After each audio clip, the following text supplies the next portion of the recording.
Assalamualaikum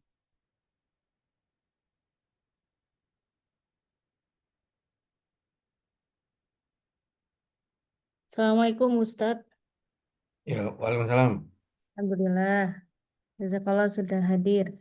Ini Mbak Anita nggih, yang nanti membantu untuk moderasi ya Mbak? Enggak, Bu. Oh iya, ini kita mulai aja enggak apa-apa. Nanti mudah-mudahan ibu-ibu atau Mbak yang lain segera menyusul. Enggak, Bu.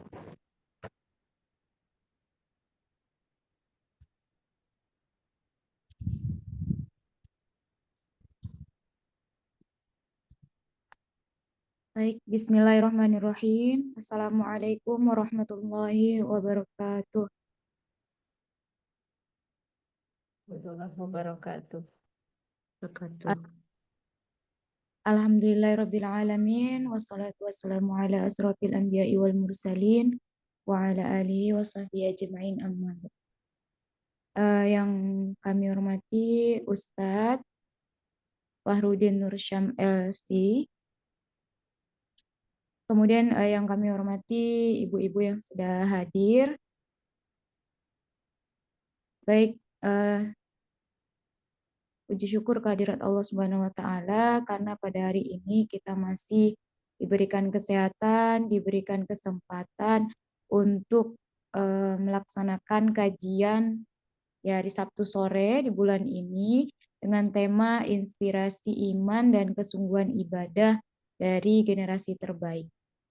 Kemudian sholawat beriring salam tak lupa kita aturkan kepada Nabi Allah Rasulullah Muhammad Sallallahu Alaihi Wasallam dengan lafaz Allahumma salli ala Sayyidina Muhammad wa ala ali Sayyidina Muhammad. Baiklah Ustadz dan ibu-ibu sekalian, untuk memulai kajian kita sore hari ini, marilah kita membaca basmalah bersama-sama. Bismillahirrahmanirrahim. Baiklah, langsung saja materi yang akan disampaikan oleh Ustadz Fahrudin Nursyam LC dengan tema inspirasi iman dan kesungguhan ibadah dari generasi terbaik. Dipersilahkan Ustadz. Ya, terima kasih. Assalamualaikum warahmatullahi wabarakatuh. Waalaikumsalam warahmatullahi wabarakatuh. Alhamdulillahirabbil alamin. Wassalatu wassalamu ala asrofil anbiya wal mursalin Muhammadin wa ala alihi wa sahbihi ajmain, nama ba'd. Ibu-ibu dan akhwat semua yang dimuliakan oleh Allah, alhamdulillah berkat rahmat, taufik dan inayah dari Allah kita bisa melaksanakan kajian via Zoom. Semoga memberikan manfaat kepada kita di dunia maupun akhirat. Shalawat serta salam semoga tetap terlimpahkan kepada junjungan kita Nabi Muhammad Sallallahu Alaihi Wasallam. Untuk materi kali ini ya banyak tulisan Arabnya karena agak mepet tadi ya. Dan ini kita awali dengan prinsip-prinsip umum ya tentang status kita di hadapan Allah. Jadi di sini dituliskan di link itu ya, inspirasi iman dan ibadah dari generasi terbaik. Dalam surat Fatir ayat 32 Allah Ta'ala berfirman, A'udzubillahi minasyaitonirrajim, Bismillahirrahmanirrahim, Tsumma awrathnal kitabal ladzina astafaina min ibadina. Kemudian kami Allah mewariskan kitab suci kepada orang-orang yang telah kami pilih dari hamba-hamba kami.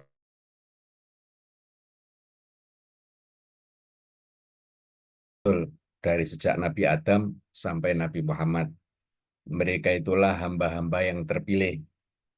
Dan ketika datang Rasul dan Nabi setelahnya, lalu mereka tidak mau beriman, berarti mereka keluar dari hamba-hamba Allah yang terpilih.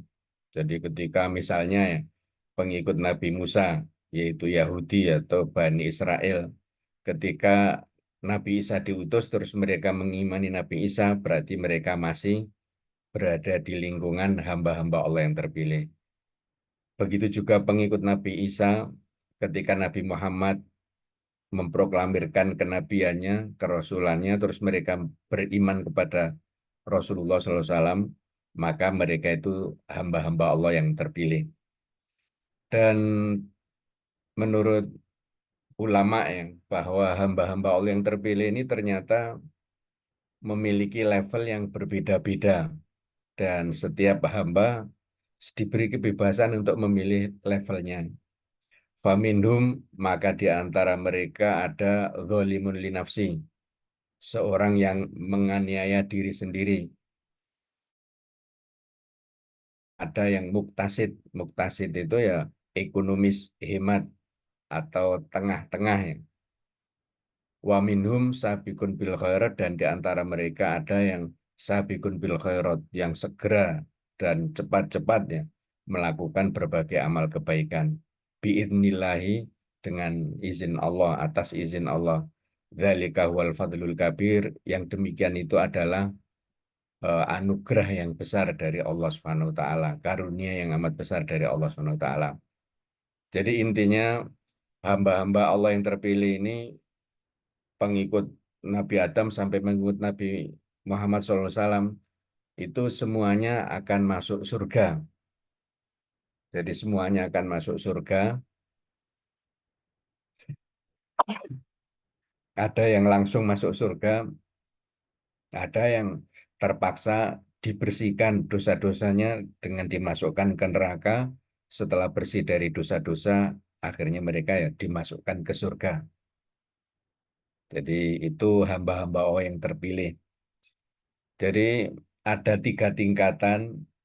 Sabiqun bil khairat itu yang paling tinggi, muktasid itu yang sedang, dan dzalimun linafsi itu yang paling rendah ya.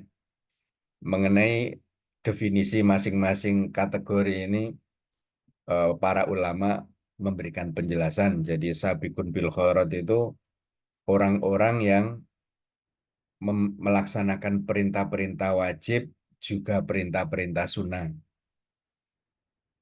dan meninggalkan larangan-larangan yang haram, juga larangan-larangan yang makruh. Itu sabiqun bil khairat ya. Jadi semua larangan ditinggalkan, semua perintah dilaksanakan. Tidak hanya yang wajib-wajib yang dilaksanakan, tapi juga yang sunnah-sunnah. Begitu juga larangan. Tidak yang haram-haram yang ditinggalkan, tapi juga yang makruh-makruh ya. Hanya di kelompok ini dinamakan sabiqun bil khairat.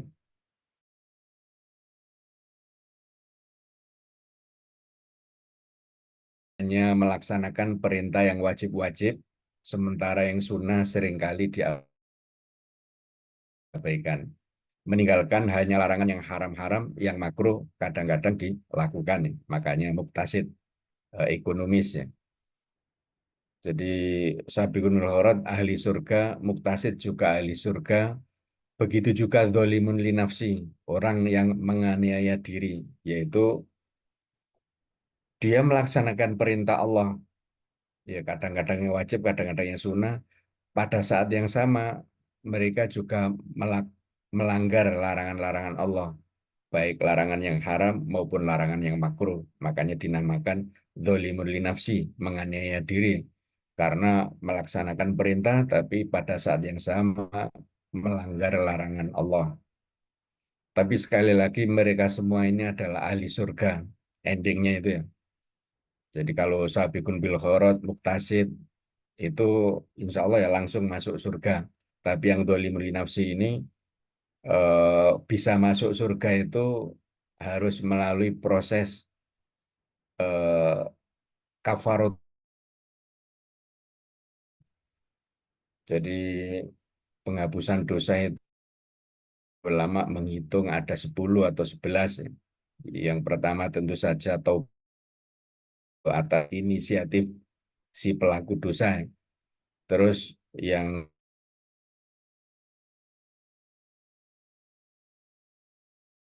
menancap di kaki utang-utang, baik itu utang untuk keperluan agama maupun duniawi, hukuman agar dosa-dosanya dihapuskan oleh Allah. Jadi musibah duniawi, sakit, dan seterusnya itu ya. Tapi dengan catatan mereka ini tetap bersabar ketika mendapatkan ujian.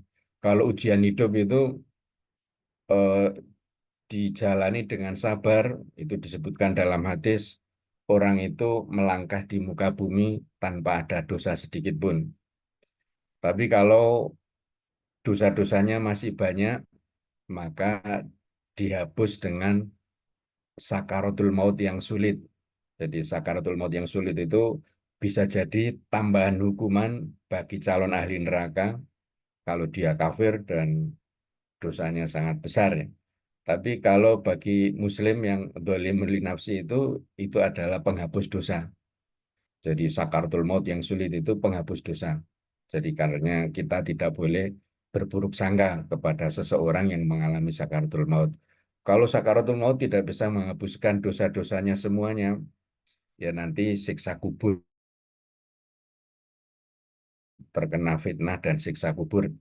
Kalau nanti ternyata masih menyisakan dosa, itu haulul mahsyar, kepanikan di padang mahsyar yang berlangsung selama 50.000 tahun ya.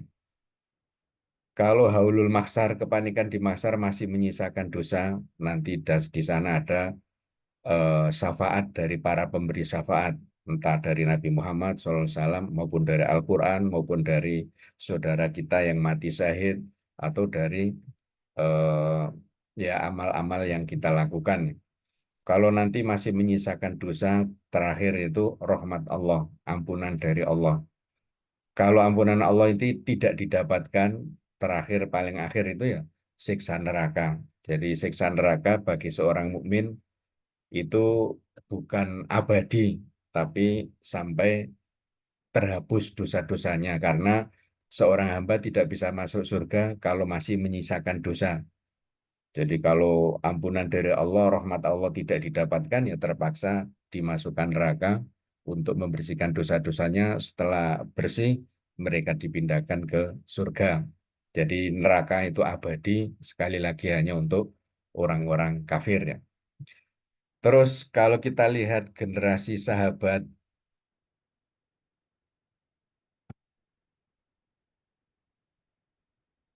untuk generasi sahabat itu ternyata ya ya kebanyakan mereka level atau bercita-cita untuk level yang sabikun bil khairat. Tapi ada yang memang menyengaja hanya sampai muktasid. Ini pilihan. Dan kalau dua-duanya itu yang sungguh-sungguh ingin menjadi kelompok sabikun bil khairat, yang sungguh-sungguh masuk kelompok muktasid, itu insya Allah endingnya surga. Ini sebagai satu contoh.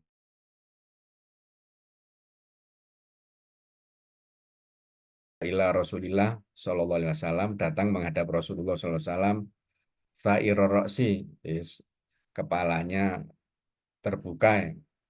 Jadi tidak pakai penutup kepala. Faqala ya Rasulullah, wahai Rasulullah, akhbirni madza faradullah alayya minas shalah. Beritahukan kepadaku apa yang diwajibkan oleh Allah atas diriku dari sholat. Jadi sholat apakah yang diwajibkan oleh Allah atas diriku? Faqala lalu Rasulullah menjawab as-shalawatul khamis, yaitu sholat 5 waktu. Illa anta tawa asyai'an.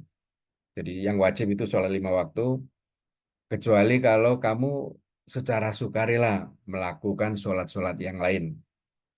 Jadi sesuatu dari sholatnya, itu sholat yang lain. Silakan ya. Faqala akhbirni ma faradullah alayya minasyam. Ya Rasulullah, beritahukan kepadaku puasa apa yang diwajibkan oleh Allah atas diriku. Jadi apa yang diwajibkan Allah atas diriku dari puasa ya. Faqala syahru Ramadan, puasa bulan Ramadan. Illa anta tawa asayan, kecuali kamu ingin melakukan puasa lain secara ya Syawal, Senin, Kamis dan seterusnya. Faqala akhbirni bima faradallahu alayya minaz zakah. Beritahukan kepadaku apa yang diwajibkan oleh Allah dari zakat. Faqala lalu Rasulullah perawi hadis mengatakan fa'akhbarahu Rasulullah SAW syara'il Islam. Lalu Rasulullah menjelaskan kepada orang Arab Badui ini syariat Islam, beberapa tuntunan Islam. Lalu setelah mendengarkan penjelasan Nabi, orang Arab Badui itu mengatakan ya, waladhi akromaka, demi zat yang memuliakanmu, la atatawwa'u syai'an, aku tidak akan melakukan ibadah tambahan secara sukarela. Jadi dia hanya melaksanakan yang wajib-wajib saja dan tidak ingin nambah ibadah-ibadah lain secara sukarela. Jadi yang tatawu, yang ibadah-ibadah sunnah itu dia tidak mau melakukan, tetapi dia juga komitmen wala angkusumi ma faradallahu alaihi syai'an. Tetapi saya juga tidak akan mengurangi sedikit pun dari ibadah-ibadah yang diwajibkan oleh atas diriku. Jadi dia hanya melaksanakan yang wajib-wajib saja, meninggalkan yang haram-haram saja. Faqala Rasulullah SAW, lalu Rasulullah SAW ketika si hamba tadi, si orang Arab Badu itu pergi, Rasulullah mengatakan kepada para sahabat, aflaha in sodak, dia beruntung, dia akan bahagia ya, in sodak, kalau dia tulus dalam pengakuannya. Atau dalam riwayat yang lain, audah kholal jannah in sodak, dia akan masuk surga kalau dia betul-betul konsisten dengan apa yang dia katakan. Jadi enggak sholat-sholat, enggak sholat sunnah, enggak puasa sunnah, enggak ibadah-ibadah sunnah, dia hanya melaksanakan ibadah-ibadah yang wajib. Dia hanya meninggalkan larang-larang haram. Itu sudah cukup mengantarkan orang itu ke dalam surga. Jadi orang Arab dia memilih untuk masuk ke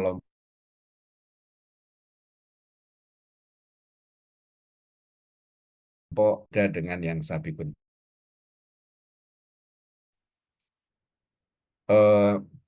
Contoh lain, para sahabat diberi kebebasan untuk memilih levelnya ya, level iman dan Islamnya itu.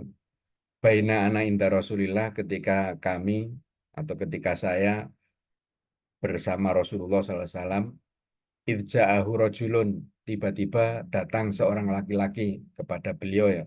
Faqala, lalu dia berkata, ya Rasulullah, ayul a'mali afdol, amal apakah yang paling utama?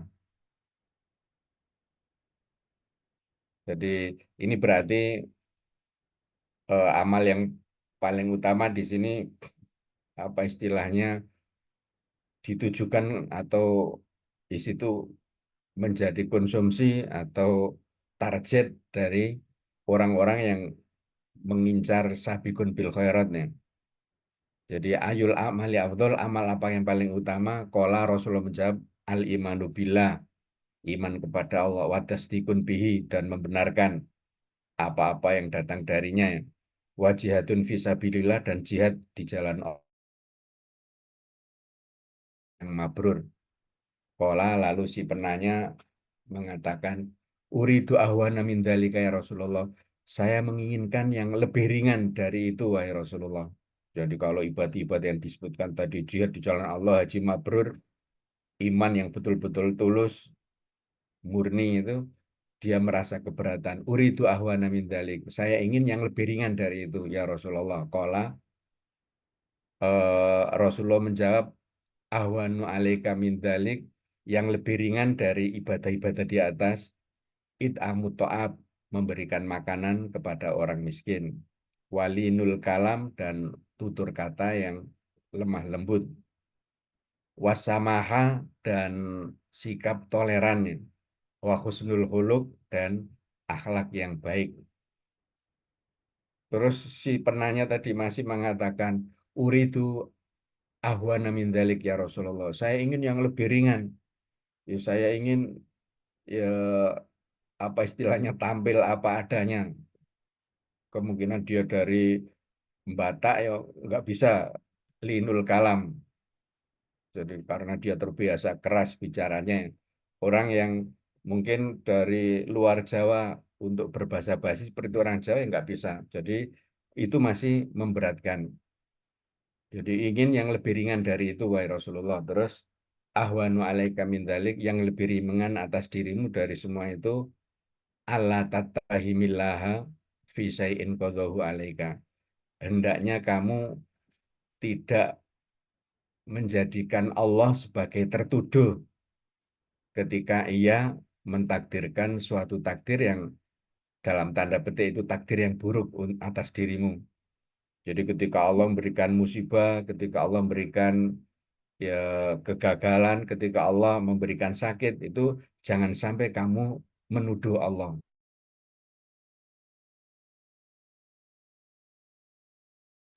Takdirkan sakit itu jangan sampai menuduh Allah dengan tuduhan yang tidak benar. Itu jadi takdir baik dan takdir Allah itu kita terima dengan sabar. Jadi takdir baik dan takdir buruk dari Allah kita terima dengan lapang dada. Jadi ini 3 pertanyaan ini mengisyaratkan adanya level-level tadi ya. Orang yang sabiqun bil khairat mungkin memilih amalan-amalan pertama karena akan mengantarkan dia ke makom posisi yang tertinggi. Tapi orang yang jiwanya muktasid ya, ya melakukan amal kebaikan tapi ringan, hanya melaksanakan Jumat berkah, terus juga tutur kata yang dilembutkan dan toleran ketika sedikit diganggu oleh orang lain, dan lebih istilahnya lebih apa, lebih rendah lagi, tidak berbuat baik tapi tidak sampai menyakiti, ya menuduh Allah dan menyakiti hamba-hamba yang lain. Jadi istilahnya menjadikan hamba-hamba yang lain sebagai kambing hitam. Tidak, takdir Allah itu diterima dengan baik. Itu jadi ketika kita kalau memang kita punya potensi untuk menjadi yang terbaik, ya kita teladani para sahabat yang memang mereka punya obsesi untuk menjadi yang terbaik. Tapi ketika kita karena kondisi kita mungkin dari sisi waktu kurang mendukung, dari sisi kesehatan fisik juga kurang mendukung, dan dari kondisi ekonomi juga mungkin kurang mendukung, ya memilih pilihan kedua. Jadi intinya para sahabat ya memilih pilihan yang berbeda-beda. Dan zalimun linafs, jadi begini. Jadi kalau kita lihat sebagian besar sahabat itu ya mereka itu adalah role model apa, teladan yang terbaik untuk orang-orang yang berambisi jadi sabiqun bil khairat. Itu mayoritas sahabat seperti itu. Dan itu yang memang dikondisikan oleh Rasulullah SAW. Misalnya Ibnu Umi Maktum, beliau tunanetra. Beliau tunanetra. Eh, terus beliau minta izin kepada Rasul untuk tidak sholat jamaah di masjid karena dia tunanetra, nggak punya orang yang guide atau menuntun dia ke masjid. Sedangkan di Madinah, menurut Ibnu Maktum banyak binatang buas. Akhirnya oleh Rasul dia diizinkan untuk tidak sholat berjamaah di masjid dan boleh sholat di rumah. Tapi setelah itu Rasulullah bertanya, apakah kamu masih mendengar adzan? Iya, tidak ada keringanan bagimu untuk sholat di rumah, tetap ke masjid. Jadi sholat jamaah menjadi sunnah muakkadah, sunnah yang sangat ditekankan. Dan kenapa terhadap Ibnu Maktum Rasulullah cenderung bersikap keras, sehingga oleh seperti ulama madzhab mengatakan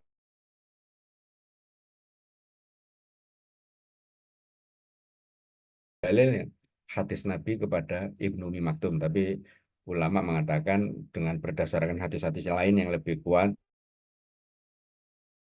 jamaah di masjid itu sunnah muakkadah. Ya gitu, karena Nabi terhadap para sahabat itu beliau perfect, ingin mereka menjadi yang terbaik. Jadi ya mungkin kenapa Rasulullah mewajibkan, karena kalau masih mendengar azan itu kan berarti jarak antara dia dengan masjid sangat dekat. Karena zaman dulu belum ada pengeras suara. Suara paling ya suara sekeras-kerasnya suara ya mungkin 2 kilo atau berapa ya. Jadi nggak terlalu jauh, atau 1 kilo mungkin sudah nggak dengar ya. Itu makanya kalau sholat jamaah dikatakan wajib dan tolok ukurnya itu mendengar adzan, itu kalau sekarang ya sangat-sangat memberatkan karena setiap masjid pakai pengeras suara. Jadi dari jarak berapa 10 kilo, 25 kilo berarti ya masih mendengar. Jadi sholat, jadi itu. Terus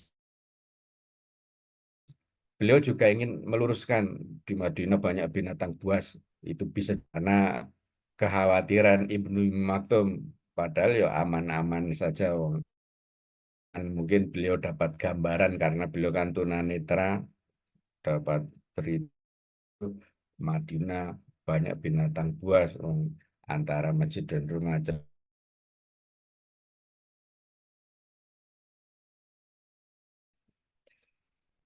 Itu jadi Rasulullah secara umum menghendaki para sahabat itu ya masuk ke level sabiqun bil khairat, tapi ya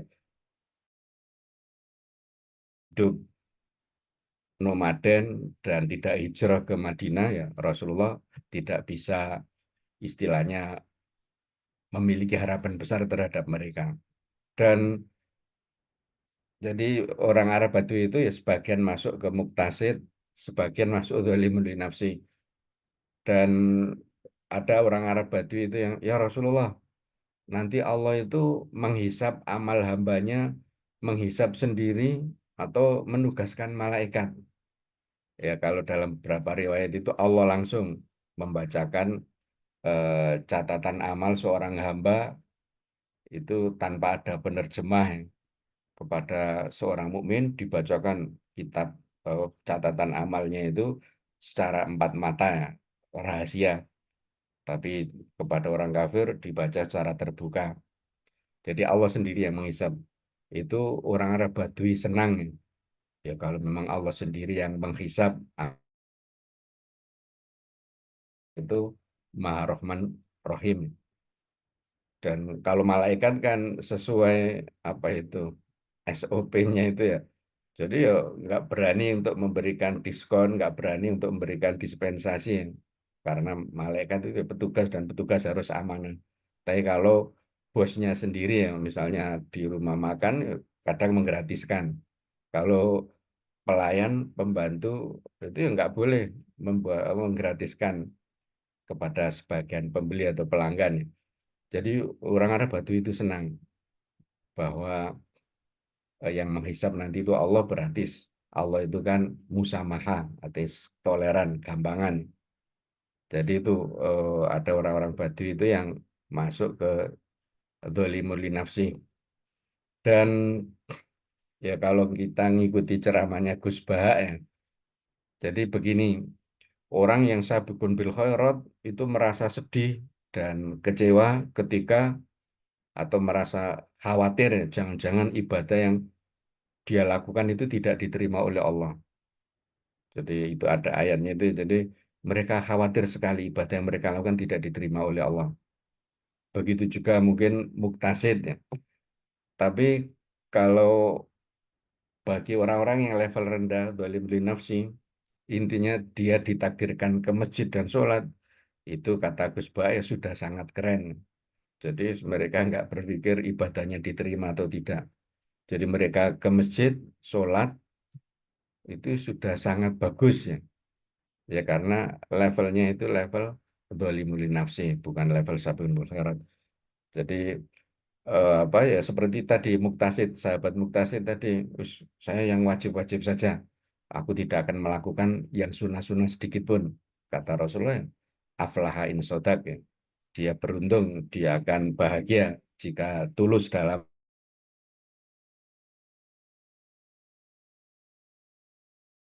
eh, level-level yang mau kita tiru yang mana itu sesuai dengan kondisi kita masing-masing ya. Ini inspirasi dari Ummahatul Mukminin yang rata-rata mereka ya tentu saja sabiqun bil khairat karena mereka ya tidak sama dengan wanita yang lain. Makanya kalau apa melakukan dosa, mereka dosanya dilipat gandakan. Lastunna ka'ahadi minan nisa itu ya, kalian berbeda dengan wanita yang lain. Jadi akan disiksa 2 kali lipat kalau istri-istri Nabi itu melakukan dosa dan kemaksiatan karena mereka itu teladan tertinggi bagi mukmin laki-laki maupun mukmin perempuan. Ini saya bacakan teks-teksnya saja. Walamma ta'ibat Khadijatu fi tarbiyatil aulad. Jadi Khadijah ketika Islam itu syariat Islam belum begitu banyak ya.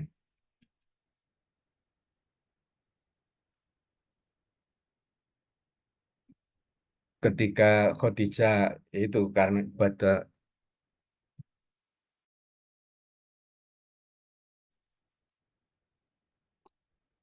ketika ibadah pada waktu tuntunan syariat belum banyak ya, karena beliau meninggal di fase Makkah.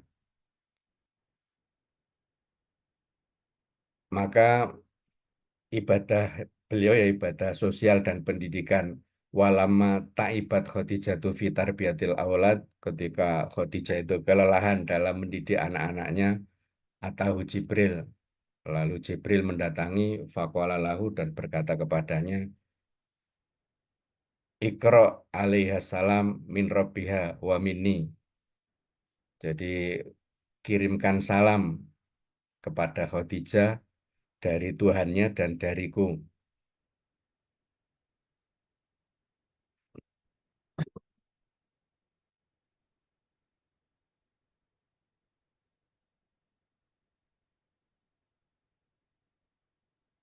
Jadi aku mengirimkan, bacakanlah salam dari Tuhannya dan dariku, dari Jibril.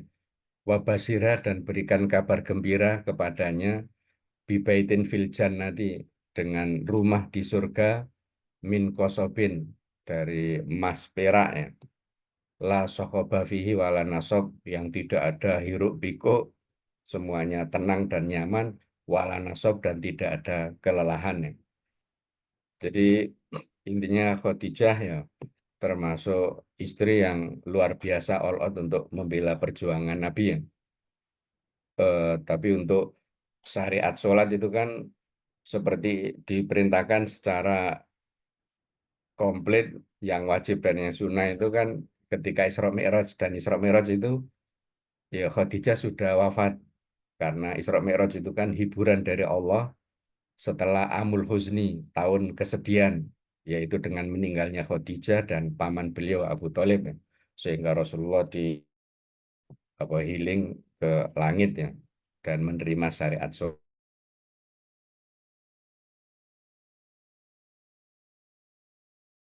Rasulullah menikahi Hafsah, fatolakoh hatta telikoh, lalu beli satu kali ceraian ya.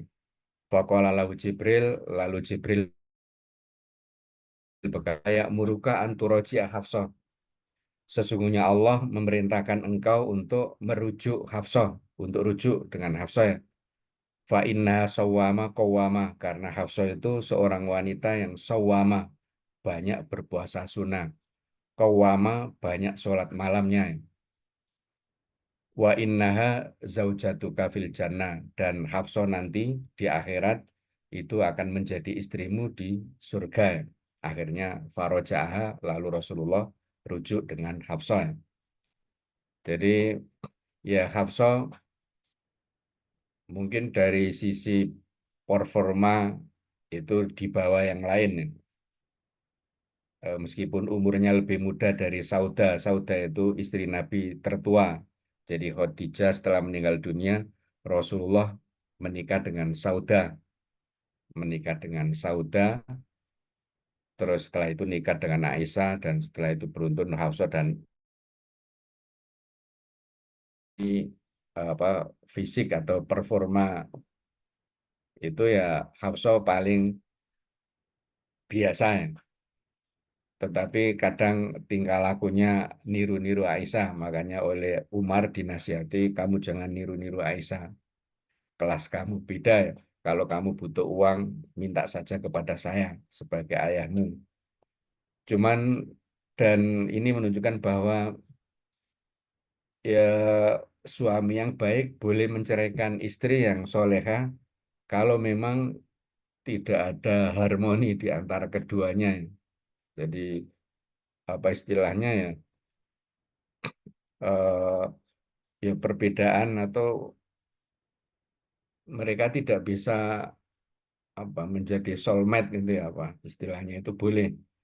Tapi kan yang membuat Hafsah itu layak menjadi istri Nabi itu ya, dan akhirnya dipertahankan dan dirujuk itu ya karena beliau ibadahnya luar biasa, sholat dan puasanya, sehingga Rasulullah akhirnya rujuk dan mempertahankan, dan nanti di akhirat Hafsah akan menjadi istri beliau di surga ya.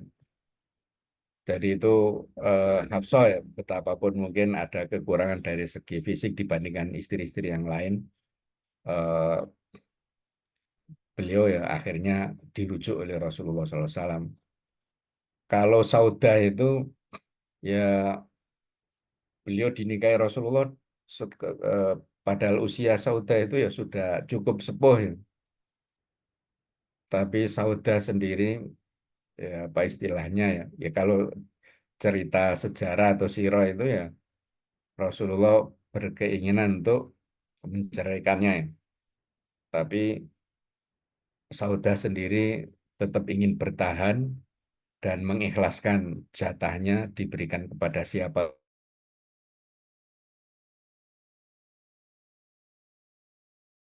dan apa ya mungkin apa istilahnya ya Rasulullah menceraikannya seandainya jatuh cerai itu ya untuk kemaslahatan Saudah sendiri ya, karena bisa jadi ada nanti perang batin ya. Ada kan yang namanya madu itu dalam bahasa Arab kan doroh. Doroh itu berarti pihak yang siap menjatuhkan bahaya kepada pihak lainnya ya. Makanya itu dinamakan madu. Kalau di Indonesia memang madu, manis ya.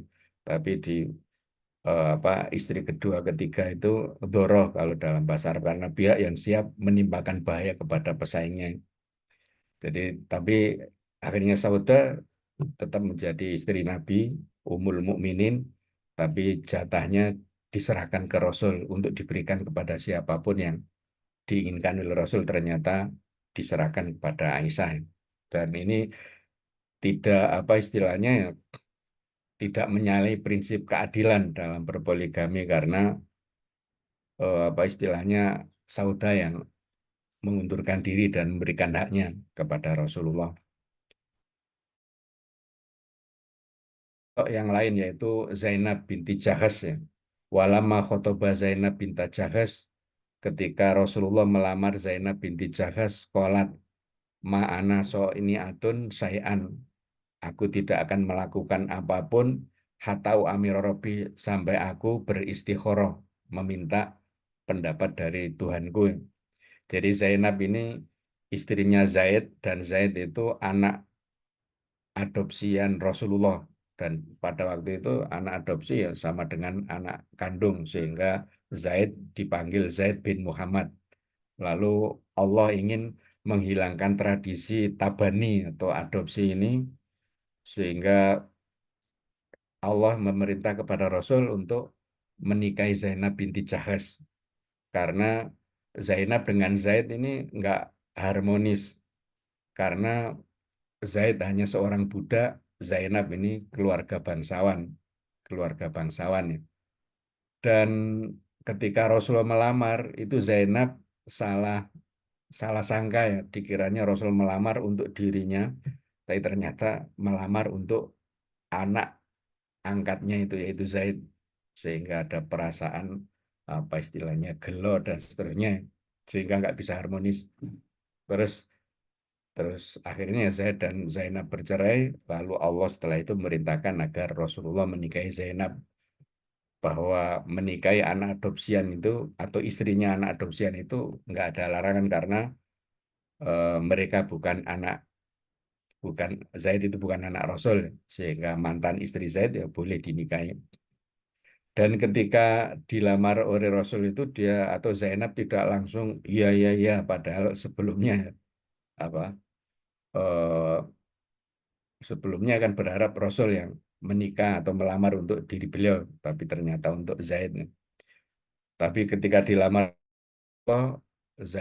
Zainab minta waktu untuk istikharah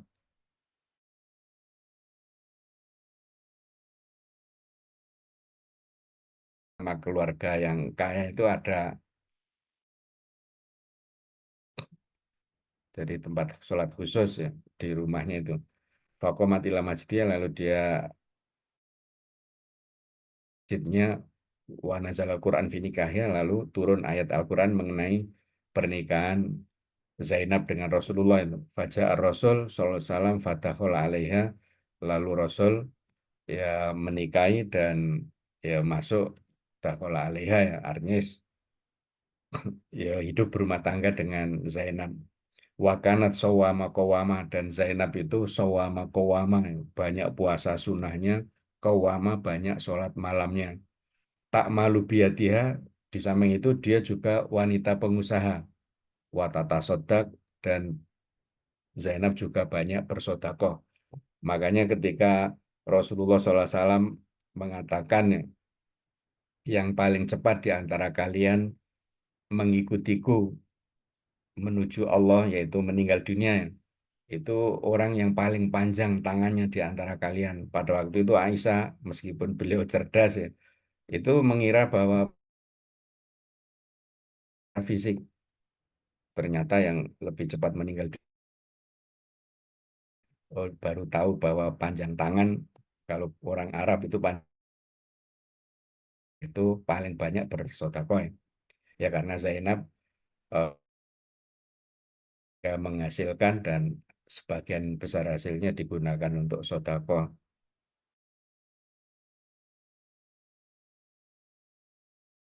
Kita beralih ke sosok Aisyah. Urwa itu keponakan. Urwa ini saudaranya Abdullah bin Zubair, Urwa bin Zubair itu ya. Jadi keponakan, ini kan putranya Asma binti Abu Bakar, Aisyah binti Abu Bakar ya. Jadi Urwa ini keponakan Aisyah. Maro itu ahadan minenas a'lamu bil Quran wala bi farido wala bi halal wala bi haram wala bi syair wala bi hadithil arabi wala bi nasabin min Aisyah. Jadi Urwa sang keponakan mengatakan, aku belum pernah melihat seorang pun yang lebih tahu tentang Al-Quran, lebih tahu tentang faridoh, jadi kewajiban-kewajiban agama, dan lebih tahu tentang halal dan haram, syair-syair Arab, terus hadithil Arab, kisah-kisah Arab, wala binasab, dan juga nasab, garis keturunan orang-orang Arab, min Aisyah, daripada Aisyah, melebihi Aisyah.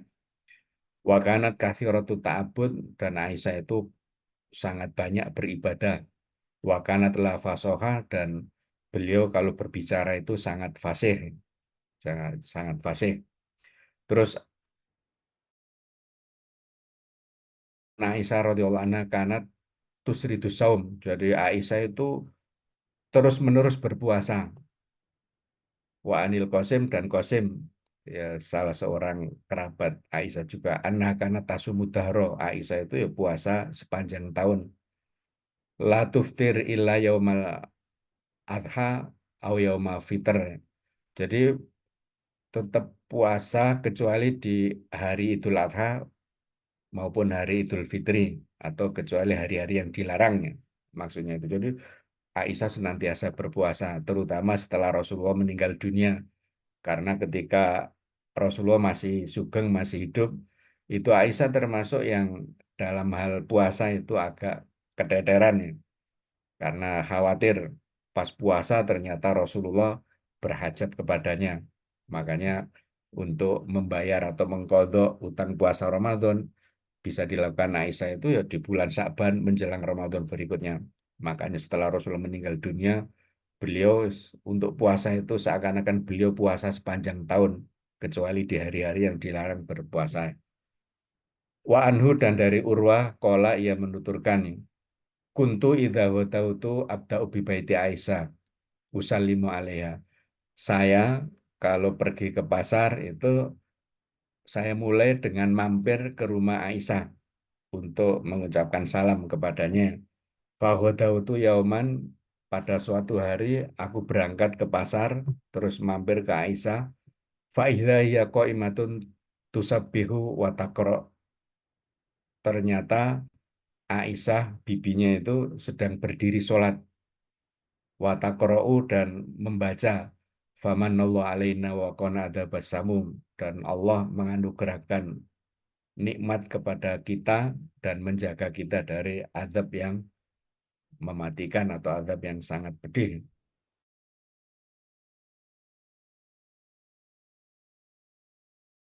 Beliau berdoa, menangis, dan mengulang-ulang ayat itu.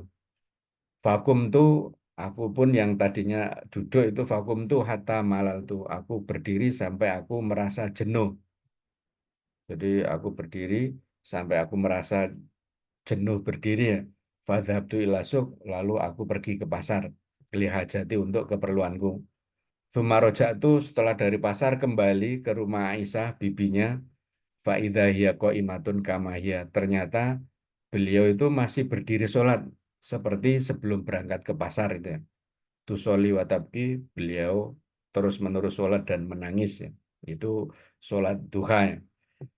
Jadi ini menunjukkan bahwa ya sholatnya Aisyah sangat panjang dan beliau membaca agak nyaring meskipun itu sholat duha. Jadi boleh karena melirikan dan mengeraskan itu sunnah saja.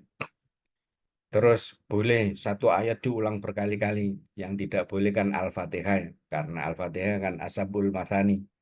Diulang-ulangnya ya setiap rokaat. Sehingga dalam satu rokaat tidak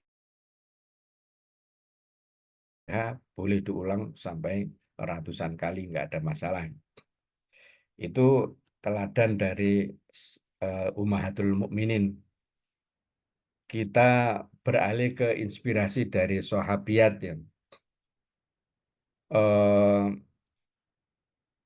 Dari Asma binti Yazid Al-Ansoriyah, bahwasanya ia mendatangi Nabi pada saat Nabi berada di tengah-tengah sahabatnya. Jadi Nabi dengan para sahabat laki-laki sedang duduk, lalu didatangi atau Asma binti Yazid Al-Ansoriyah datang.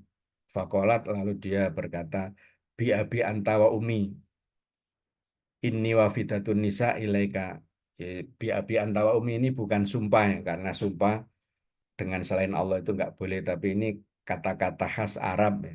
Ya sekedar untuk mempertegas atau kalimat penegasan ya. Cuman ya karena tidak sesuai dengan tradisi Indonesia untuk menerjemahkannya itu ya akhirnya orang ya menerjemahnya seakan-akan itu sumpah. Jadi demi ayahku, engkau dan ibuku ya. Tapi ini bukan sumpah. Inni wafidatun nisa ilaika. Aku adalah delegasi dari kaum wanita untuk menghadapmu. Wa'lam amma innahu min imra'atin kainatin fi syarqin wala hurbin sami'at bi makhraji hadza aw lam tasma illa wahya ala mithli ra'yi. Jadi ketahuilah wahai Nabi, tidak ada seorang pun wanita dimanapun dia berada, baik dari wilayah timur atau barat, yang mendengar kepergianku menghadapmu ataupun tidak mendengar, melainkan mereka semua ini akan sependapat, akan sama dengan pendapatku. Jadi dia mewakili kaum wanita dan dia meyakinkan bahwa semua wanita, baik yang mendengar tentang kepergian dia mau dengar itu pasti sepakat dengan apa yang akan saya sampaikan.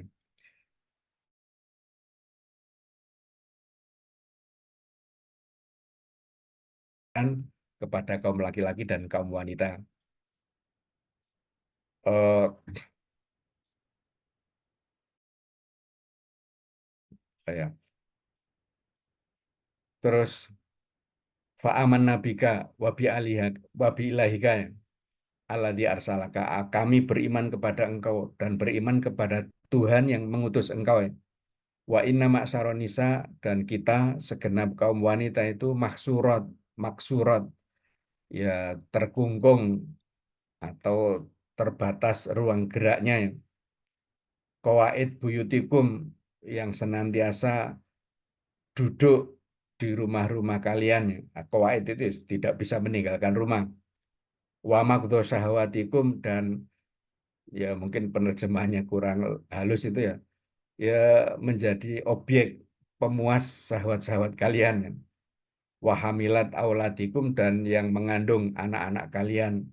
Wa innakum ma'asyiral rijal, dan kalian wahai kaum laki-laki, fudziltum alaina, kalian mengungguli kami itu bil jum'ah wal jamaah, dengan menghadiri sholat, wa iyadatil mardo, bisa menjenguk orang-orang yang sakit, wa syuhudil janais, bisa menyaksikan jenazah, wal hajj ba'dal hajj, bisa haji setelah haji sebelumnya, wa murabiton, dan melakukan ribat, jadi menjaga perbatasan negara Islam. Terus hafidna lakum amwalakum, sementara kami ya bertugas untuk menjaga harta kekayaan kalian. Wa ghazalna lakum athwaban, dan kami harus menenun atau apa?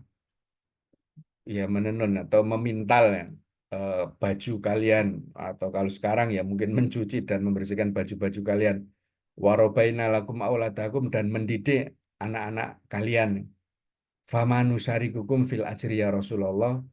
Terus bagaimana kami itu bisa berserikat dalam perolehan pahala seperti pahala kalian, wahai Rasulullah SAW. Artinya bagaimana kami biar bisa mendapatkan pahala seperti pahala yang kalian dapatkan. Kalian kaum laki-laki ya. Qala faltafatan nabiyyu ila ashabi, mendengar presentasi atau perkataan si wanita yaitu Asma binti Yazid itu, Rasulullah melihat ke arah para sahabat dengan wajahnya itu. Beliau menoleh kanan kiri ya. Hal sami'tum maqalata mra'atin qattu ahsanamin mas'alatiha, apakah kalian pernah mendengar ungkapan seorang wanita yang lebih bagus dari pertanyaannya ini atau permintaan ini ya? Fi amri dinia min hadihi, yang apa, bertanya tentang urusan agamanya yang lebih baik daripada wanita ini. Jadi Rasulullah sangat kagum dengan ungkapan dari perkataan wanita itu ya. Dan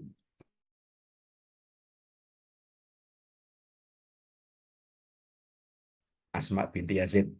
Lalu tsumaqalalah, kemudian Rasulullah bersabda kepadanya, insorifi ayatuhal mar'ah, pulanglah wahai wanita, wa'lami, dan ketahuilah, wa'limi, dan beritahukanlah, man khalfaki minan nisa, kaum wanita yang ada di belakangmu, anna husna tabaul ihdakunna li zaujiha, bahwasanya perlakuan pelayanan salah seorang di antara kalian terhadap suaminya, wa talabah mardhati, dan apa, kesungguhannya untuk mencari ridho suaminya, watibaiha muwafaqatahu, dan senantiasa setia dan sesuai dengan yang diinginkan oleh suaminya, itu tak diludzalika kullahu, itu pahalanya sama dengan pahala amal ibadah yang dilakukan oleh kaum laki-laki, dari mulai jihad, haji, menjenguk orang sakit, Jumatan, dan seterusnya. Itu dengan itu tadi, melayani dengan baik suami-suami mereka, terus mencari ridho suami, dan tidak menyelisihi eh, pendapat dan dengan ibadah-ibadah yang tadi dilakukan. Kola, lalu perawi hadis mengatakan, fa'at barot al-mar'ah, lalu pulanglah si wanita itu, wahyatu halil watu kabir, dia sambil mengucapkan la ilaha illallah, terus Allah Akbar, istibsaron, karena saking gembiranya dengan penjelasan Rasulullah SAW. Jadi intinya ya, para sahabat karena obsesinya ingin menjadi sabiqun bil khairat dan takut kalah bersaing dengan para suami, mereka mencari apakah bisa, ternyata bisa, dan caranya tidak seberat yang harus ditempuh laki-laki, yaitu dengan ibadah yang sesuai dengan fitrahnya, yaitu memberikan pelayanan yang terbaik dan mencari ridho suami serta tidak ingin menyelisihinya. Itu bisa menandingi para sahabat laki-laki. Terus contoh yang kedua ini Ummu Humaidah. Ummu Humaid. Jadi istri dari Abu Humaid As-Sa'idi ya. Anna hajat ilan Nabi, bahwasanya ia datang menghadap Nabi, fakolat, lalu dia berkata, ya Rasulullah, inni uhibbu sholata ma'ak. Sesungguhnya aku suka sholat bersama engkau ya Rasulullah. Lalu Rasulullah menjelaskan, qad alimtu, anak itu hibina sholamai. Aku tahu engkau itu senang sholat bersamaku, sholat jadi makmum gue. Wa sholatuki fi baitiki khairun min sholatiki fi hujratiki.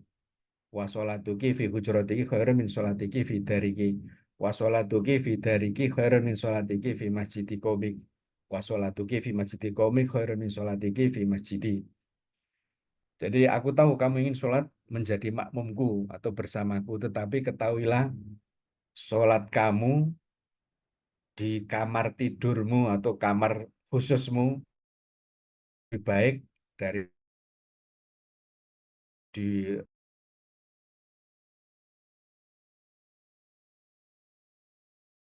kamu lebih baik daripada sholat di ruang tamu ya. Dan ruang tamu itu lebih baik masjid komplek perumahan. Dan sholat di masjid komplek perumahan itu lebih baik daripada sholat di Masjid Nabawi. Padahal sholat di Masjid Nabawi itu kan dilipat gandakan pahalanya 1000 kali lipat. Berarti untuk wanita itu bisa mengalahkan sholat di Masjid Nabawi itu ya apa? Ya dengan sholat di tempat yang tersembunyi. Kola fa'amarot fabuniyala masjidun. Lalu Ummu Humaid memerintahkan untuk membuat tempat sholat ya. Fabuniyala masjidun fi aqsasain min baitiha wa adlamihi. Jadi Ummu Humaid setelah mendengar penjelasan seperti itu dari Rasulullah, dia memerintahkan agar dibangunkan masjid di rumahnya fi aqsasain, di bagian rumah yang paling dalam min baitiha. Jadi di bagian rumah yang paling dalam wa adlamihi, dan paling gelap. Wa kana tusolli fihi hatta laqiya, dan dia terus-menerus sholat di masjid rumah itu menghadap Allah Jalla wa Ala. Jadi ya. Jadi begitu mendengar penjelasan dari Rasulullah, intinya untuk kau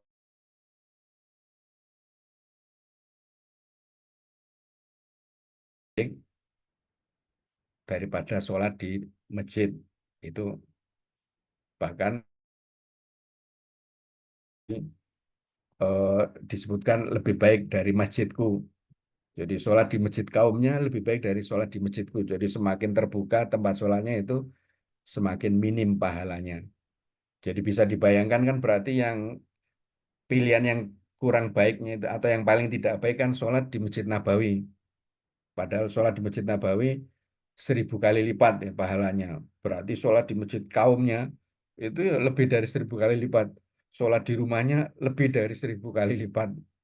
Di atasnya lagi, sampai di tempat yang paling tersembunyi dari rumahnya itu sholatnya pahalanya akan lebih berlipat-lipat ya.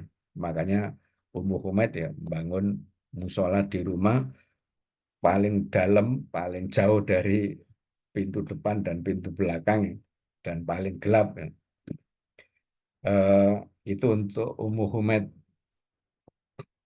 Ummu Salamah ini inspirasi dari hal apa istilahnya ya, semangat mencari ilmu pengetahuan agama ya. Ummu Salamah istri Nabi SAW berkata ya, menuturkan, kuntu asma'un nasa yadkurunal haud. Saya mendengar orang-orang itu kok bercerita tentang telaga Rasulullah SAW di akhirat ya. Walam asma' dzalika min Rasulillah SAW. Tapi aku belum mendengar langsung dari Rasulullah mengenai telaga di akhirat ya. Falam makana yoman min dzalik, maka ketika pada suatu hari, wal jariyatu tam tasiti ya, eh, tamsudni, tulisannya kurang kurang gede. Jadi budak atau pelayan beliau, seorang wanita pelayan beliau menyisir rambutnya Ummu Salamah. Tiba-tiba mendengar suara Rasulullah dari masjid, Ayuhannas, wahai manusia. Fakultu lil jariyah, aku Ummu Salamah berkata kepada pelayannya yang sedang menyisir, istakhiri ani, kamu berhenti sebentar. Qalat innama da'a rijal, tapi si pelayan mengatakan yang dipanggil Rasul itu hanya kaum laki-laki dan tidak memanggil kaum perempuan. Tapi Ummu Salamah mengatakan ini minanas. Jadi Rasulullah mengatakan ayuhan nas, wahai manusia. Ummu Salamah akhirnya meminta berhenti dulu, terus beliau mau ke masjid. Ketika ditanya itu panggilan untuk laki-laki bukan untuk wanita. Ummu Salamah mengatakan aku bagian dari manusia. Faqala Rasulullah, lalu Ummu Salamah tetap ke masjid. Terus Rasulullah SAW mengatakan ini lakum farotun alal haud. Jadi intinya Rasulullah nanti akan berjaga di telaga di akhiratnya, menunggu umatnya. Fa iya ya layak tiana hatum fayudhabu ani kama yudhabu al-ba'ir adzol. Jadi ternyata ada sebagian dari umat Nabi Muhammad itu ditolak ketika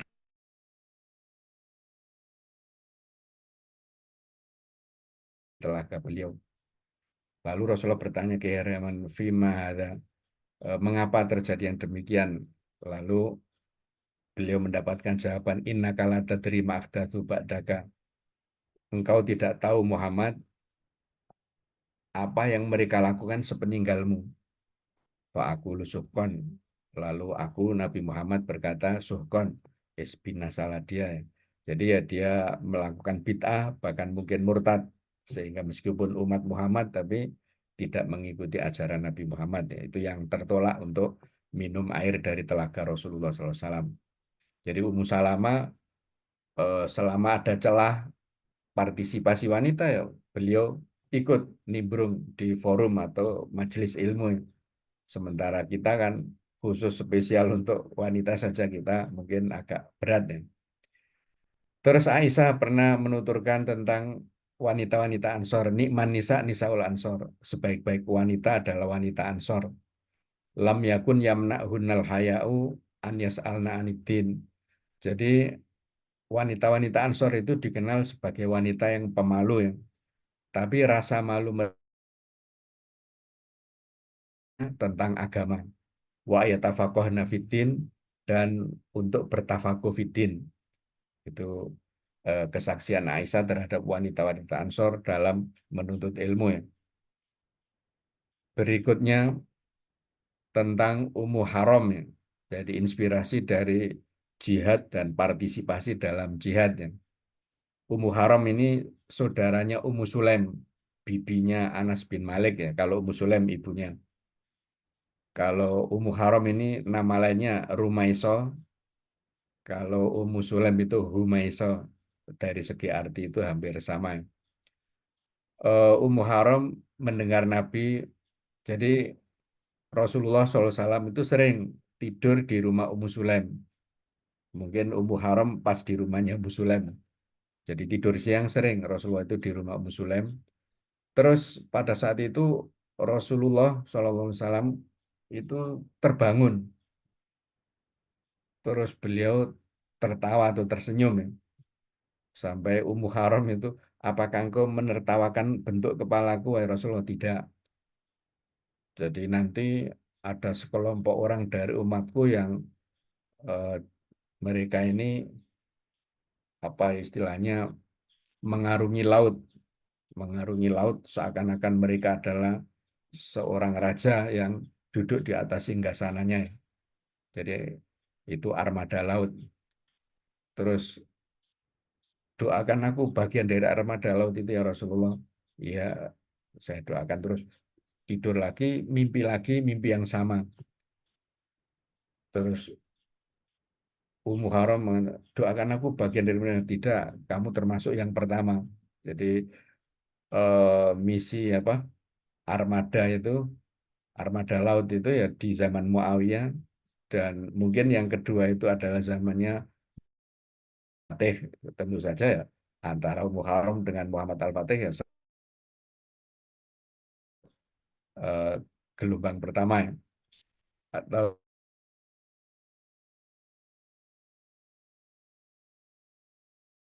eh, pasukan pertama dari umatku perang di lautan ya. Qad melakukan suatu tindakan yang mewajibkan mereka masuk surga. Jadi ini sebelumnya kan Rasulullah ya perang darat saja, tapi ternyata zaman Muawiyah bisa membuat kapal sehingga memulai ekspedisi laut atau perang di lautan. Dan mereka melakukan perbuatan yang mereka itu wajib masuk surga. Qalat Ummu Haram mendengar kata-kata surga itu, Ummu Haram mengatakan, "Qultu ya Rasulullah, ana fihim." Ya Rasulullah, apakah saya masuk dalam kelompok mereka? Kan tadi minta didoakan agar Ummu Haram bagian dari armada laut itu. Qala anti fihim. Kamu bagian dari mereka. Tsumma qala Nabi awal jaisin min ummati yaghzuna Madinata Qaisar. Ada pasukan pertama dari umatku yang memerangi kota Kaisar. Jadi kota Kaisar itu ya Konstantinopel itu ya, karena itu pusat pemerintahan Romawi. Dan Konstantinopel, Napoleon Bonaparte itu pernah mengatakan seandainya aku bisa menaklukkan dunia, aku akan menjadikan Konstantinopel sebagai ibu kotanya karena sangat strategis dan sulit ditembus lawan. Dan alhamdulillah itu ya Muhammad Al-Fatih dengan kejeniusannya berhasil menaklukkan Konstantinopel. Jadi kalau tentara pasukan yang kedua ini maghfurun lahum, mereka akan diampuni. Fakultu anafim ya Rasulullah, apakah saya masuk dalam kelompok mereka? Kolala, tidak. Kamu bersama kelompok yang kedua. Jadi Ummu Haram itu akhirnya apa itu ya, ketika hendak naik kuda terus tersepak kuda dan meninggal dunia itu. Dan itu ya termasuk mati syahidnya. Jadi meskipun terkena pedang sendiri atau jatuh dari kuda sendiri itu sudah termasuk mati syahid. Eh ini itu inspirasi dalam jihad. Berikutnya inspirasi dari Ummu Sulaim yang kalau wanita sekarang kan istilahnya ya cenderung materi yang jadi pertimbangan ya. Karena menurut Mario Teguh wanita itu investor masa depan ya. Tapi ya itu tidak hanya sekarang, dari zaman dulu itu ya materi ya sesuatu yang penting. Jadi Anas menuturkan khotbah Abu Tolha Ummu Sulaim. Abu Tolha melamar Ummu Sulaim. Faqalat lahu, lalu Ummu Sulaim berkata kepada Abu Tolha yang masih kafir ya. Wallahi ma mithluka ya Abu Tolha yurad. Orang sepertimu ya, tidak akan pernah ditolak oleh siapapun wanita yang dilamar, yang kamu lamar. Walakinnaka rajulun kafir, tapi engkau kan seorang laki-laki kafir. Wa ana imra'atun muslimah, sedang aku adalah wanita muslimah. Wala yahilluli an atazawajaka, dan tidak halal bagiku untuk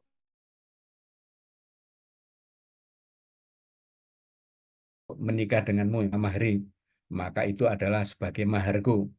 Wa ma as'aluka ghairahu, dan aku tidak minta apapun selain keislamanmu. Fa aslama, lalu Abu Tolha masuk Islam. Fakana dzalika mahroha, dan masuk Islamnya Abu Tolha itu menjadi mahar untuk Ummu Sulaim. Qala Tsabit, fama sami'tu bimra'atin qattu kanat akram mahrun min Ummi Sulaim. Aku belum pernah mendengar seorang wanita sekalipun yang maharnya itu lebih mulia daripada mahar Ummu Sulaim, yaitu al-Islam, keislaman suaminya. Fadakhala biha fawaladat lahu, lalu mereka melakukan hubungan intim suami istri, terus setelah itu Ummu Sulaim memiliki anak ya. Jadi itu Ummu Sulaim ya, mahar itu hak, dan apa istilahnya, memang Islam mengkondisikan wanita itu minta mahar yang sesederhana mungkin, tapi mendorong laki-laki untuk memberikan mahar yang semelimpah mungkin. Dan Rasulullah secara tersirat itu melarang mahar yang tinggi dari calon suami untuk anak-anak putrinya. Jadi di setting seperti itu. Pernikahan yang paling barokah itu yang maharnya paling bersahaja.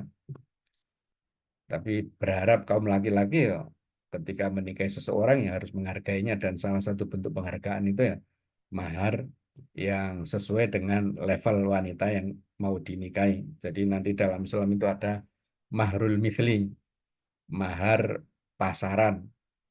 Dalam arti misalnya suami ketika menikahi wanita belum sempat menyebutkan nominal mahar, terus terjadi perceraian dan sudah melakukan hubungan intim, maka si istri berhak menerima mahrul mithli. Ya mahar yang sesuai dengan wanita yang levelnya sama.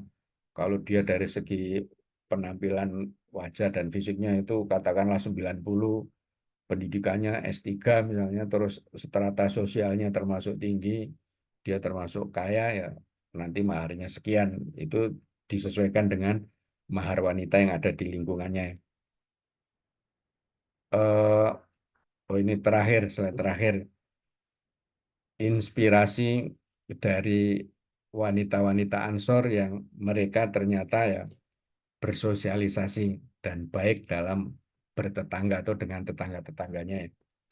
An Aisyah anak kolat, Aisyah menuturkan kola Rasulullah SAW, Rasulullah menyatakan ya, ma yadurru mra'atan nazalat baina baitaini minal ansor au nazalat baina abawaiha. Jadi tidak akan membahayakan seorang wanita yang bermukim di antara dua rumah yang itu adalah milik orang-orang Ansor. Itu sama dengan ketika dia itu bermukim di antara rumah ayah ibunya. Jadi orang-orang Ansor itu ya sangat bagus dalam hidup bertetangga. Sifat mereka kan ithar, orang lain daripada diri sendiri. Jadi dijamin orang yang itu nggak akan pernah kelaparan, nggak akan pernah kurang kasih sayang, nggak akan pernah pengalaman.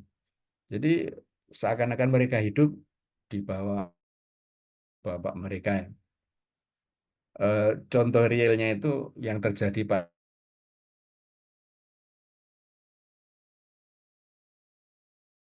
suaminya itu. Tazawajani, menikahiku, wa malau fil ardi min mal.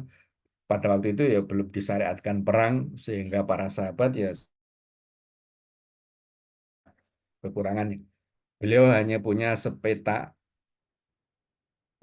sawah itu atau kebun, jadi tidak punya harta kecuali sepetak tanah. Wala mamluk, dan juga tidak punya budak atau pelayan. Wala saya ghaira farosihi wa nadhir, dan tidak punya kendaraan kecuali kuda, seekor kuda, dan kuda itu ya digunakan untuk pengairan sawahnya tadi. Fakuntu akhdamu Zubair khidmatal bait, aku juga harus membantu Zubair untuk melakukan urusan rumah tangga ya. Fastakil ma'a, aku juga mencari air, dan aku juga menjaga ghurbahu. Ghurbahu itu ya tempat tempat air ya. Jadi setelah ngambil dari mata air terus disimpan dalam tong atau orang Jawa genuk dan seterusnya itu. Wajin, dan juga saya membuat adonan. Walam aku nusin membuat roti, mengolah adonan. Wakan, yang membuatkan roti, yang membuatkan adonan itu adalah tetangga-tetanggaku kaum wanita dari orang-orang Ansor. Wakul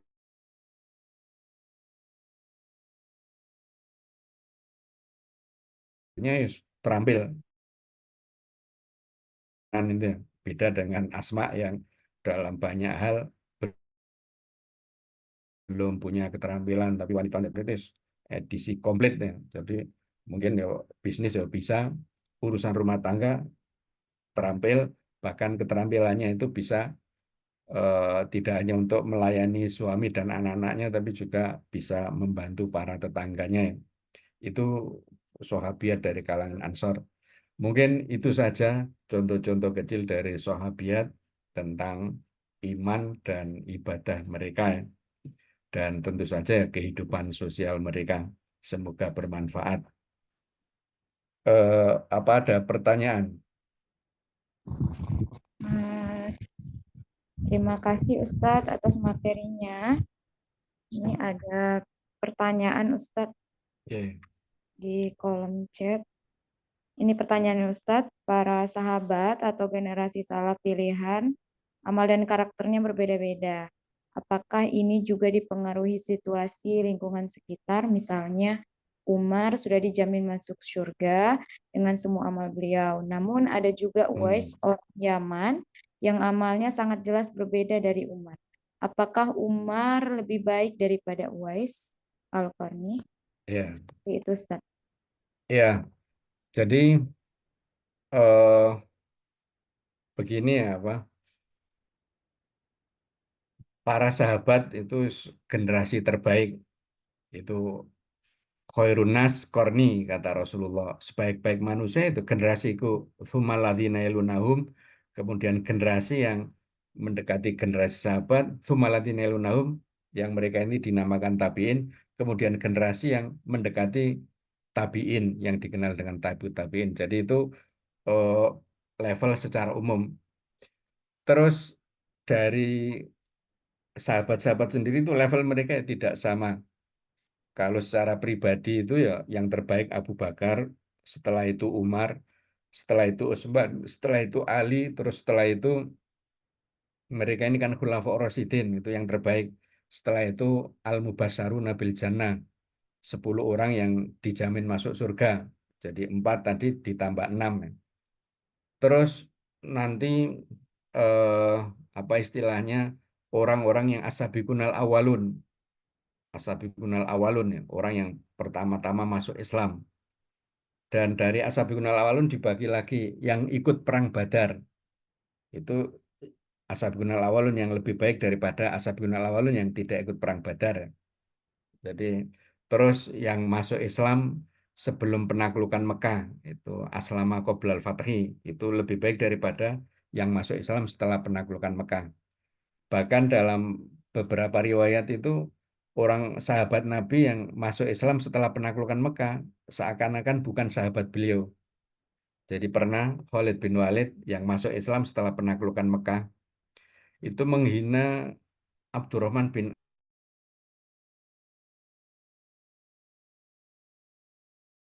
Auf. Itu Rasulullah marah sambil mengatakan la tasubbu ashabi. Janganlah kalian mencela sahabat-sahabatku. Jadi seandainya kalian yang mencela sahabatku itu menginfakkan sebesar emas sebesar Uhud, itu tidak setara dengan sodako yang diberikan, ya secuil sodako yang diberikan oleh mereka. Jadi levelnya sangat jauh ya, sangat jauh. Padahal ya Khalid bin Walid ya sahabat tapi masuk Islam setelah penaklukan Mekah. Jadi itu intinya ya ada level-level. Terus secara umum amal hati lebih afdol daripada amal fisik. Makanya kan ada seorang ulama mengatakan masa bakaum Abu Bakrin bikathroti shaum wala sholat. Jadi Abu Bakar radhiyallahu anhu mengalahkan sahabat-sahabat yang lain itu bukan dengan banyaknya puasa, banyaknya sholat, tapi bisain waqara fi qalbi, dengan sesuatu yang bersamayam dalam hatinya. Jadi Abu Bakar itu keimanan dalam hatinya ya luar biasa. Dan contohnya ya saat Isra Mi'raj, ketika orang-orang kafir punya bahan untuk membuli kaum muslimin, wah lihatlah Muhammad semakin gila, mengaku terbang ke Palestina, dari Palestina ke langit ketujuh, pulang lagi ke Mekah tidak sampai 1 malam. Itu para sahabat semuanya diam. Akhirnya mereka bersemangat karena yang lainnya nggak berani jawab, bukan nggak percaya tapi nggak berani jawab. Lalu datang ke Abu Bakar, mereka ya sepede akan bisa membungkam Abu Bakar. Ternyata Abu Bakar mengatakan, kalau memang itu yang disampaikan Muhammad, dikatakan Muhammad, maka saya percaya 100%. Akhirnya mereka ya terdiam. Jadi tidak ada yang mustahil. Akhirnya kan Abu Bakar mendapatkan gelar As-Siddiq gitu. Terus sejak saat itu terus para sahabat ya berani menyampaikan dan seterusnya, sehingga apa istilahnya, itu bukan lagi sebagai apa berita yang hoak atau tidak logis, tidak masuk akal, tapi sesuatu yang ya sama dengan informasi-informasi web lainnya itu. Itu jadi Abu Bakar ya banyak di itu amal hati. Terus masing-masing sahabat ya punya amal unggulan.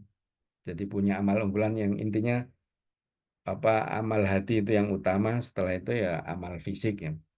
Terus juga husnul huluk. Abu Bakar ya dikenal akhlaknya sangat luar biasa. Itu jadi masing-masing punya amalan. Tentang amal hati ini ada seorang sahabat, dia yang nggak pernah sholat malam dan amalannya biasa saja berdasarkan investigasi Ibnu Umar ya. Nggak ada istimewanya. Tapi kok Rasul selalu mengatakan ketika dia hampir datang, lihatlah akan datang kepada kalian calon penghuni surga. Akhirnya Ibnu Umar kan penasaran nginep 3 hari di rumah orang itu, ternyata nggak ada amal yang istimewa. Tapi ketika orang itu tuan rumah mengatakan, aku seperti yang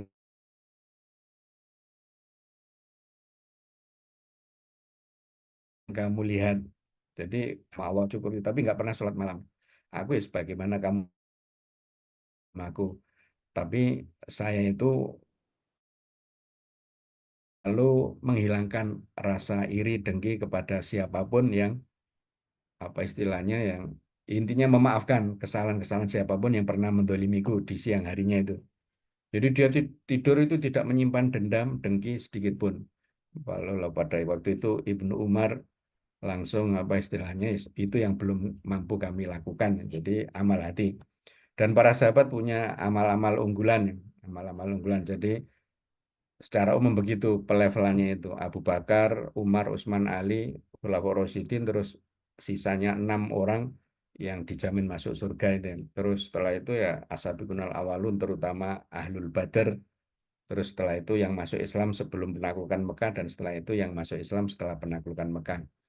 Adapun Uwais Al-Qarni ini bukan generasi sahabat, memang hidup di zaman Nabi tapi nggak pernah bertemu dengan Nabi. Jadi definisi sahabat itu kan yang bertemu dengan Nabi keadaan iman dan meninggal dunia dalam keadaan iman. Jadi ketika bertemu Nabi itu dalam keadaan sudah masuk Islam, pada saat dia meninggal dunia itu dia juga dalam keadaan iman. Sementara Uwais karena punya ibu yang sudah sepuh, nggak bisa sowan kepada Nabi pada saat Nabi masih hidup karena baktinya yang luar biasa kepada ibunya. Dia masuk Islam di Yaman, tapi nggak pernah ketemu Nabi. Makanya beliau bukan sahabat, tapi muhadrom, orang yang sezaman dengan Nabi, tapi nggak pernah ketemu dengan Nabi. Jadi tentu saja level sahabat secara umum lebih tinggi daripada level muhadrom. Muhadrom itu ya di atas tabiin, di atas tabiin di bawah sahabat. Itu mengenai Uwais Al-Qarni dan beliau ya wali Allah punya kelebihan yang luar biasa karena baktinya kepada ibunya, bahkan doanya selalu mustajab, doanya selalu mustajab. Yaitu mengenai Uwais Al-Qarni, mungkin kisah-kisahnya sudah sangat populer. Apa ada pertanyaan lain? Sudah nggak ada yang? Baik, ibu-ibu dan akhwat, apakah ada pertanyaan lagi?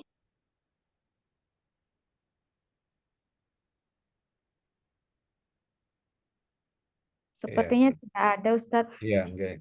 Yes, Ya. alhamdulillah. Mungkin itu cukup sampai di sini.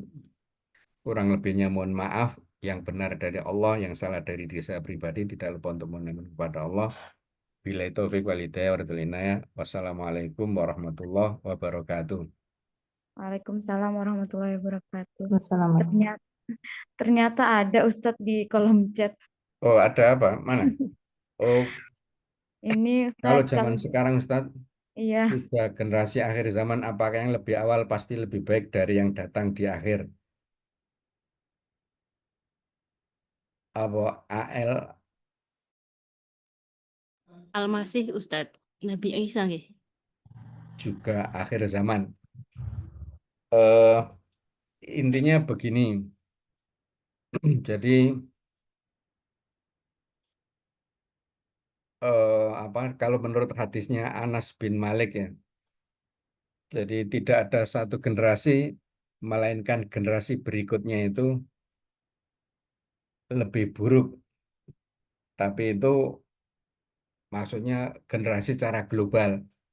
Tidak menutup kemungkinan ada individu-individu cemerlang yang apa istilahnya, ya dia lebih lebih alim, lebih banyak pahalanya daripada mungkin level tabiin. Tapi untuk keutamaan tetap milik 3 generasi terbaik, yaitu generasi sahabat, tabiin, dan tabiut tabiin. Karena Rasulullah tadi menegaskan, khairun nas korni, tsummaladina yalunahum, tsummaladina yalunahum. Jadi keutamaan itu ya atau sebaik-baik manusia itu generasiku, terus generasi setelahnya dan generasi setelahnya. Itu yang dikenal dengan khairul qurun, sebaik-baik generasi. Jadi intinya dari sejak Nabi Muhammad sampai kiamat nanti, secara global itu kondisi lebih buruk dari sebelumnya, itu global. Tetapi tidak menutup kemungkinan adanya sekelompok kecil adalah orang terbaik juga. Jadi itu tidak menutup kemungkinan. Karena misalnya ada hadis la tazulu ta'ifatun min ummati dzahirina 'alal haq, akan tetap ada sekelompok orang dari umatku yang tegak di atas kebenaran. Mereka memperjuangkan agama Allah, tidak peduli dengan orang-orang yang mencaci maki mereka dan mengacuhkan mereka, ya seperti Hamas itu ya, dicaci maki, dibully, apa, ditelantarkan oleh sesama negara Muslim. Jadi mereka tetap tegak di atas kebenaran. Ya ada. Jadi ada sekelompok kecil orang yang lebih baik dari sebelumnya. Begitu juga ada person-person tertentu, terutama yang dirindukan Rasul. Saya ingin ketemu saudara-saudaraku. Oh, bukankah kami ini saudara-saudara engkau ya Rasulullah? Tidak. Mereka tidak melihatku tapi beriman kepadaku. Terus juga apa itu orang yang bersolawat untuk Nabi atau yang menghidupkan sunnah Nabi itu mereka dapat pahala 50 orang di antara kalian. Di antara kalian itu para sahabatnya, kalian itu maksudnya kita atau mereka sendiri. Ya, kalian, kita ini para sahabat. Jadi dari perolehan pahala mungkin bisa lebih besar. Tapi keutamaan tetap milik para sahabat dan generasi terbaik ya. Jadi itu jadi untuk orang-orang sekarang ya secara individual atau kelompok kecil itu ya ada yang lebih baik, sementara yang secara global atau trennya itu ya trennya menurun kualitasnya itu. Ya misalnya kan ada siklus 7 abad itu kalau yang memperhatikan jatuh bangunnya pemerintahan Islam. Jadi 7 abad jaya terus terus menurun terus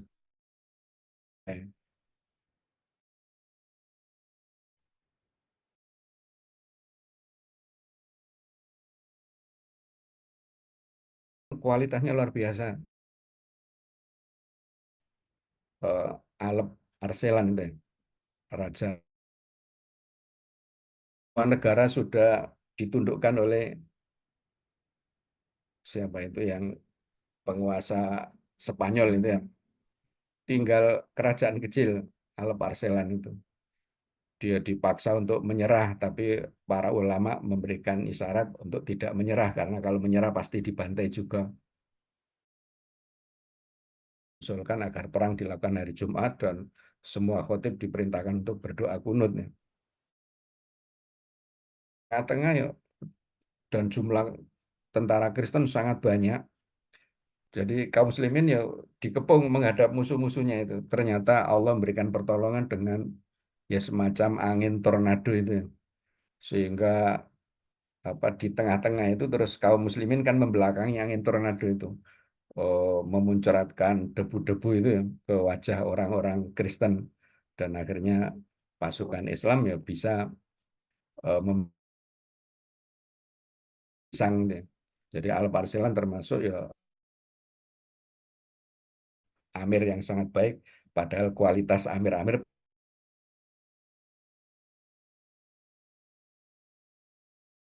nangis kayak perempuan ketika tanahnya disita oleh raja Kristen. Ya seperti itu. Memang trennya buruk, tapi ada yang baik. Apakah pasti yang lahir tahun 1960 pasti lebih baik dari generasi yang lahir di tahun 2000-an? Jadi intinya begini apa? Yang intinya baik secara absolut itu hanya 3 generasi itu, baik secara absolut. Adapun generasi setelahnya itu ya baik ya dengan kalau sesuai dengan syarat-syarat tertentu itu. Jadi sangat syarat tertentu. Ya kalau komitmen dengan cara Islam berarti lebih baik. Kalau generasi tahun 60 malah leha-leha dan seterusnya, tapi generasi tahun 2000 kok dia istiqomah, berarti generasi 2000 ya lebih baik. Jadi yang memiliki keutamaan secara absolut itu ya 3 generasi karena sudah disabdakan oleh Rasulullah. Tapi kalau tren globalnya itu ya itu tadi kualitas orang itu dari sisi keagamaan mengirim di penghujung 1 abad itu orang yang akan memperbarui agama. Jadi itu Allah mengutus di penghujung 100 tahun itu ya. Kata para ulama bisa jadi pembaharu atau reformernya itu satu orang bisa jadi organisasi keislaman, jadi masal atau kelompok. Makanya kan ada jamaah ini, jamaah itu ya. Ada tokoh ini, tokoh itu. Ada yang mengatakan juga di wilayah-wilayah masing-masing. Ya seperti ketika pemerintahan Turki jatuh itu kan terus di negara-negara Islam itu ada suara-suara ingin membangkitkan kembali khilafah Islamiyah dan seterusnya. Jadi intinya itu tidak otomatis, tidak apa istilahnya tidak absolut bahwa yang lebih dulu lebih baik, tidak. Jadi intinya siapapun yang hidup pada zamannya yang menerapkan kaidah itu ya apa kalau di kalangan masyarakat NU itu nahnu nuhafidhu alal qadimi sholih wa na'khud bil jadidil aslah gitu. Kami tetap memelihara perkara-perkara lama yang masih baik dan kita mengambil perkara-perkara baru yang lebih baik, lebih maslahah itu. Jadi intinya setiap muslim harus punya semangat itu. Jadi teori lama, konsep lama yang masih relevan untuk kita pegang teguh. Warisan leluhur ini di luar konteks agama ya intinya ya ajaran atau apa istilahnya ya etika dan seterusnya kalau masih bagus ya kita pertahankan dan itu tidak menutup kemungkinan kita mengambil hal baru yang lebih maslahat untuk kita ya prinsipnya itu harus seperti itu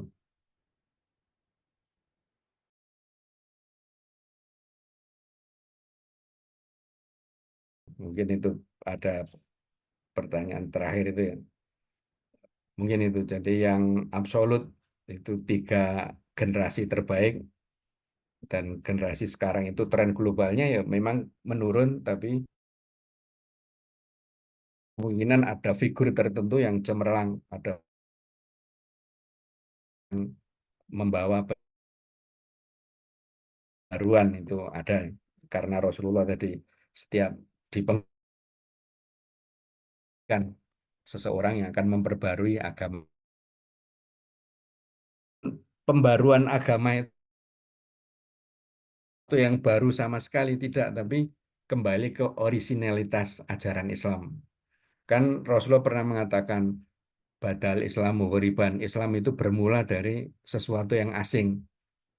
Jadi badal Islamu ghoriban. Fasaya udu ghoriban kama bada. Dan Islam nanti akan kembali asing sebagaimana awal kemunculannya. Fatu balil ghuraba, maka berbahagialah orang-orang yang asing. Jadi dengan kembali ke orisinalitas ajaran Islam, kita gak berbahagialah orang yang asing karena insya Allah akan mendapatkan pertolongan dari Allah. Jadi pembaruan dalam Islam itu ya kembali ke orisinalitas Islam. Cuman mungkin pendekatan aplikasinya dan seterusnya itu yang menyesuaikan zaman. Ya dinamakan amal soleh itu ya amal yang relevan. Jadi amal baik tapi sudah kadaluarsa nggak cocok dengan zamannya itu bukan amal soleh. Jadi amal soleh itu kan amal yang up to date ya, yang cocok dengan kekinian yang sesuai dengan zaman di mana manusia hidup. Jadi soleh itu kan biasanya apa? eh, di produk-produk ditulis kalau dalam bahasa Arab itu solihun lil ghoya.